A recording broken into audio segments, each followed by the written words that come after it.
Simon from Great Yarmouth, England, with the new 2.0 NXT. Do you think takeovers may be a thing of the past? I feel the gritty takeover shows won't fit with the newly branded NXT. I would imagine they will still hold pay-per-views, but perhaps under a different name. What do you think? They've really established that takeover brand. I don't know about changing the name. There will be takeover shows, but we will not be getting takeovers the way that we used to. Those takeover specials were always built around these stacked cards with these great wrestlers going out there and having these great matches. And again, right now, it's not about having great matches. It's about establishing all of this new talent all at the same time. And whenever they do the next takeover show, I don't know if it would be in November. I don't know if it would be in October. They haven't announced anything yet. I don't think takeovers are going away. I just think they're going to look very different. And probably not as good as we remember them being. Benjamin from Brooklyn, who is celebrating a birthday this Thursday, so happy birthday to him. I don't know if you're aware of this, but something I've discovered recently on ESPN's website. Under the WWE link, they also have information, photos, and video clips of AEW. Now, if the link was labeled pro wrestling, I would understand it and it would promote any wrestling company, but it is specific to WWE. WWE has to know about this, right? I'm sure they're none too happy about it. I am aware of it. ESPN pretty much ended its relationship with WWE after the Peacock deal was made. I don't remember. They may have been part of those negotiations, and when they didn't get it, that might have been pretty much the end of the relationship between the two sides, because they're not in bed with each other the way they were before. And yes, they probably should change the WWE link to just wrestling. You know, if they really wanted to upset WWE, then definitely list them under wrestling. That'll really annoy them. Loose Cannon Lopez dropping some Q&A this week. WWF in the year 1998. I believe I saw the Fight TV Twitter account tweet, "What was your favorite year in wrestling?" And I kept seeing everybody saying 1998 was the best year. Like you, I always say 2000 was their best year creatively, but I put 1998 in second place. What are your thoughts on the year 1998? 1998 was a fun year to be a wrestling fan because WWE was starting to really rise. WCW wasn't completely out of their minds yet. You know, Goldberg was on the rise, and that was as hot as he was ever in his entire career was in 98. They made a real star. They didn't make too many of them, but they had a real star that they made with him. And I went to, a bunch of Raws. First year I ever started going to Monday Night Raw. And I think I probably went to at least 2, if not 3 of them that year. And even just to go to a live house show. I went to one a few weeks before the Highway to Hell SummerSlam. They had a show at the Nassau Coliseum. Like, it was just fun. Just a fun time to be a fan. The buildings were packed. It was more of a teenage crowd. Obviously, the product was a lot raunchier. When you're younger, you're more into that kind of stuff. I don't know that it would be the same if the product was exactly the same today. I think, in a lot of ways it would still be fun. In other ways, it might not be as fun as it was. I think I was coming up as a fan just at the right time, at the right age, to really be into, a lot of the stuff that was going on back then. But, wrestling was hot. So not just WWE, wrestling in general was just, as hot as it had ever been up to that point. Now, creatively, yes, I believe 2000 was their best year. 98 was really the kind of the meat of the Austin McMahon feud. So a lot of the segments they did in 98 centered around Austin and McMahon when he poured cement, or as Jim Ross said, cement, into his Corvette. That's another one of those Raws. I was there in the building for that. I was, again, at the Nassau Coliseum. That happened in 98.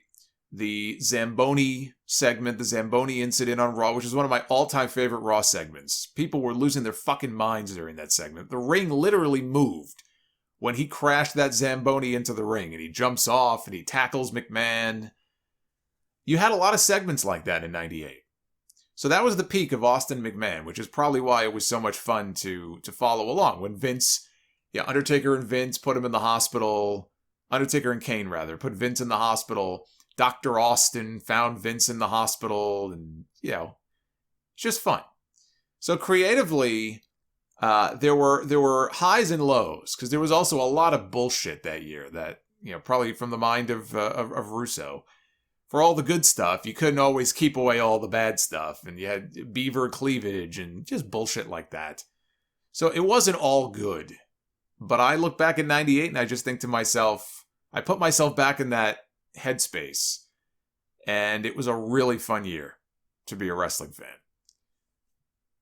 Joe from New York.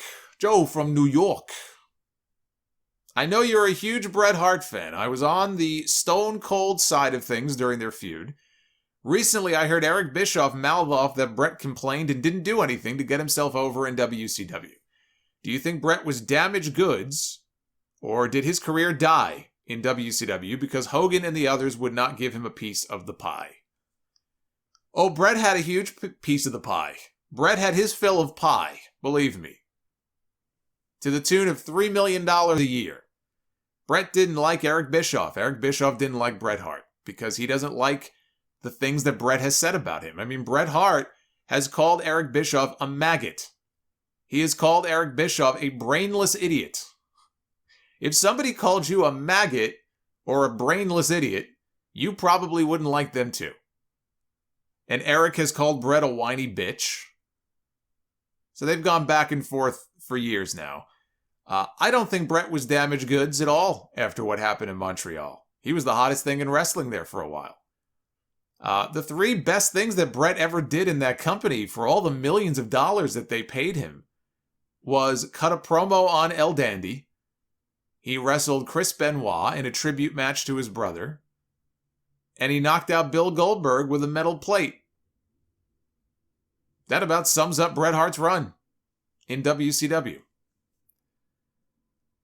Daniel from Maryland. I've been listening to the podcast since the spring of 2018. Your podcast has helped get me through a lot of boring lectures back when I was in high school.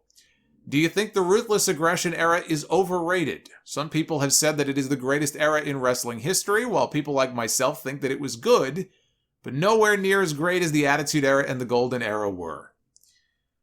I think that the Ruthless Aggression Era is rated exactly the way that it should be. I think people look back on it fondly because of the SmackDown 6 and a lot of the great talent they had, really more so on SmackDown than Monday Night Raw. I look back very fondly on that period. It was very different than the Attitude Era. They've gone through phases over the years. You mentioned the Golden Era. I grew up in the Golden Era. So I have a love of the Golden Era that somebody who is a brand new fan now would not have, because they might go back and say, hey, that Macho Man guy is pretty cool, or I like the way they used to do this, or I like the way they used to film that. But I think a lot of people would probably be very bored, or they would just think it's so silly and goofy with all the cartoonish, characters and everything that it would be a turnoff for them. But, that's what I grew up on. I love that shit. It's one of the main reasons I still have WWE Network. It's that, and then some of the new stuff, like I enjoy the Broken Skull sessions and all that, some of the documentaries. But I'm a big fan of the classic content like that. Attitude Era, I just talked about, it was a lot of fun. You had the back and forth, the Monday Night War, people jumping left and right. You never knew what was going to happen each week. You had 10 or 11 million people watching wrestling on a Monday night in a given week. This was a weekly occurrence back then. When you got to the Ruthless Aggression Era, you had fallen off the peak of the Attitude Era.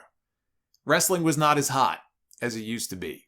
The product got more serious as far as in-ring action is concerned. There wasn't as much of a focus on work rate and bringing in legitimate, collegiate athletes and stuff like there was, I think, later on. That's when you got guys like Brock Lesnar coming in, and Shelton Benjamin and Charlie Haas. And on SmackDown, they had Edge and Mysterio and Kurt Angle and Benoit and Lesnar. These are great athletes. These are great wrestlers. They were going in there and having kick-ass matches. It was just a different time. It was a different era. I don't think that it's rated any, higher or lower than it should be. I think people look back on it exactly as it was. It's a great era of wrestling on WWE television. But was it the best era in the history of the company? No, I don't believe it was. People are going to have different opinions on that depending on when they became a fan. And Chase from Verona, Wisconsin. Buy, sell, or rent on the first 3 AEW World Champions. Jon Moxley, Chris Jericho, and Kenny Omega. Me personally, right? Because everybody is going to look at those 3 differently.